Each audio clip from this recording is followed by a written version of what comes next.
Hello everyone, কি খবর সবার? I hope everyone's doing well.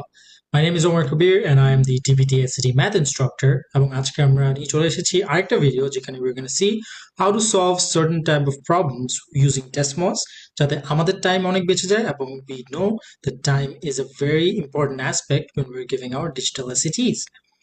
Now, আজকের কোয়েশ্চেনটা যদি আমরা দেখি, it's a sort of a table বা তুমি একটা inequality কোয়েশ্চেনও বলতে পারো। এখানে বলছে which of the following tables are all values of x and their corresponding values of y solutions to the given inequality এবং আমাদের অপশন হিসেবে আমরা যদি এখানে দেখি আমাদের এখানে চারটা টেবিল দেওয়া আছে এখন টেবিলে আমরা খেয়াল করছি সবগুলোতে x এর ভ্যালু সেম 3 5 আর 7 আর the only thing that's changing is the y values তাহলে এটা আমরা অফকোর্স একটা একটা যদি আমরা ইনপুট করি ভ্যালু ইকুয়েশনের মধ্যে অফকোর্স আমরা আমাদের অ্যান্সার পাবো but we can also solve it in Desmos as well and it's pretty easy. The only thing we have to do is just put in the equation first. Now এখানে আমরা যে দেখতেছি although এখানে inequality equation দেওয়া আছে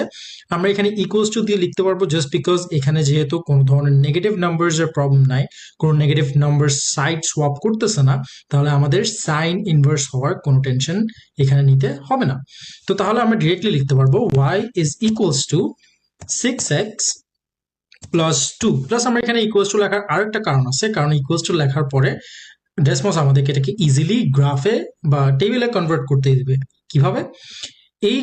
ইকুয়েশনটা লেখার পর আমরা যদি সেটিংস বাটনে চাপ দিই তাহলে আমরা এখানে দেখব একটা অপশন শো করে which says create table এবং আমরা যদি এটা ক্লিক করি তাহলে ও অটোমেটিক্যালি ডেসমস আমাদেরকে একটা টেবিল ক্রিয়েট করে দিচ্ছে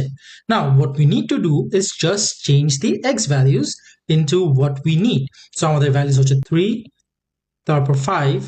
and 7 বাকিগুলো আমাদের দরকার নাই জাস্ট বিকজ আমাদের কোয়েশ্চেন শুধু 3 5 আর 7 দিচ্ছে এবং আমরা দেখছি ক্লিয়ারলি এখানে ভ্যালুগুলো 3 5 আর 7 এর জন্য হচ্ছে 20 32 এবং 44 তাহলে আমরা এখান থেকে দেখতেছি যে আমাদের correct answer is option number A. So this was just one way where you can save your time by doing certain problems in Desmos so that you get some more time in other problems where you're facing difficulties. To know more about this, join our SAT batch today.